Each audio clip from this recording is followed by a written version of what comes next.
Being a woman is hard. That's the best way to describe it. I got up this morning. I said, let me go for a walk. I'm going to try a new park. But I'm a woman. So you got to think, what park are you going to? Is the sun up? Is the sun down? Are there any type of enclosures to keep you safe? But are there any type of enclosures that would put you in harm's way? So I go along. I take the Tesla. I don't tell my husband where I'm going, but I'm like, he can look on the car and see where the car is if he just want to check in on me or whatever. But, that's a rookie mistake.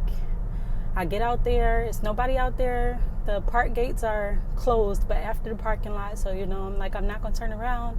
Let me make the most of it. I go inside the park.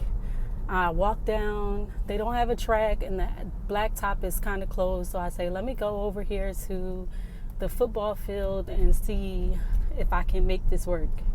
I'm really committed to moving my body today for 45 minutes or 10,000 steps, whatever I can get in. Today is the day. I start walking. At first, I'm just going around and around and around on the field, the football field. Things are going good. Then out of nowhere, I see a guy approaching the parking lot from the other direction. No big deal. It's not my park, but now my guard is up. It's hard to be a woman. I'm not alone. I realized that I have to walk a significant length with my back to this man. And for about 10 minutes or so, it was good. He was walking around the asphalt. I was walking around on the football field. We were separate. Good stuff. Something says stop going the long way down the football field around the perimeter and kind of go back and forth the short distance horizontally across the football field. I'm doing that for a while. That way my back is not toward him.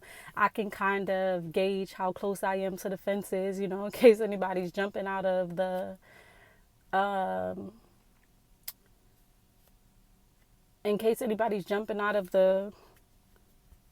gate, or just totally being aware of my surroundings and the people there. Then out of nowhere, what looks like a totally different man comes walking onto the football field. Again, no big deal. I'm aware of my surroundings. I have my phone where I can reach it in case he's approaching me. So I take it out, soon, just so my reaction time isn't down. I turn down the volume on the audiobook I'm listening to so I can hear any type of conversations, any type of cat calls, anything, because you got to know. I get to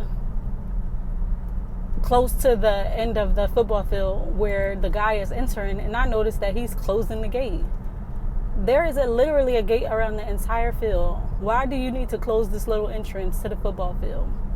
So I'm waiting. I'm like, I'm not going to call my husband. And then something in me says, no, call him. Just to be sure, because you never fucking know with these men. I call him. I have him on the phone. I'm like, stay on the phone with me. But I'm whispering because I don't want to put nobody on alert, because men are insane. I don't want him to feel like I'm trying to call him a threat, but also you could be a threat and I need to protect myself. So my husband is like, where are you? You didn't even tell me where you was going. I'm like, me and my silliness. Oh, I thought that, you would just look at the Tesla and see where I am and everything would be fine. I'm only 5 or 10 minutes away from the house. I'm at this park. And then I start telling him what's going on, because now I know he's like, why are you calling me? The man, I noticed, because I turned around because I have to walk the long distance back to my car and my back is to this man, even though, I can hear a little better and my husband is on the phone. He done took his shirt off. He just setting it all up. So I'm like, sir, what are you doing? Like, you closing gates, you taking your clothes off. And again, I could very well be manufacturing a story in my mind about who this man was and what he was going to do to me, but I've been a woman long enough to know that men are crazy, and it was time for me to go. So I hightailed my little self back to my car. And now I am back home, pulling in my driveway, because y'all wasn't about to see me on the next true crime documentary. But like, where are women safe? Where are women safe? And if you go for walks, if you go to the park, or wherever you go, what are you doing to protect yourself? Are we paranoid? Or is this the real world? Do we watch too much TV? Because I couldn't even get a full walk out today because I thought I was going to end up on the news. And men, while women are practicing being self aware and figuring out what's going on around their surroundings and saying good morning to people, what the fuck do y'all be thinking about? Because honestly, my guard might have been let down a little, good or bad on me. If you had at least said good morning before you just walked in, took your clothes off, and closed the gate behind you, like it was nobody else here. And maybe you were just about to work out, but clearly in a whole big park where it's nobody else at but me and only one car, that's mine, you didn't feel like you should just ease into the conversation or something? I'm just flabbergasted. Being a woman is wild. And of all the things I've ever done, this is the hardest, most scariest, most ridiculous role I've ever had.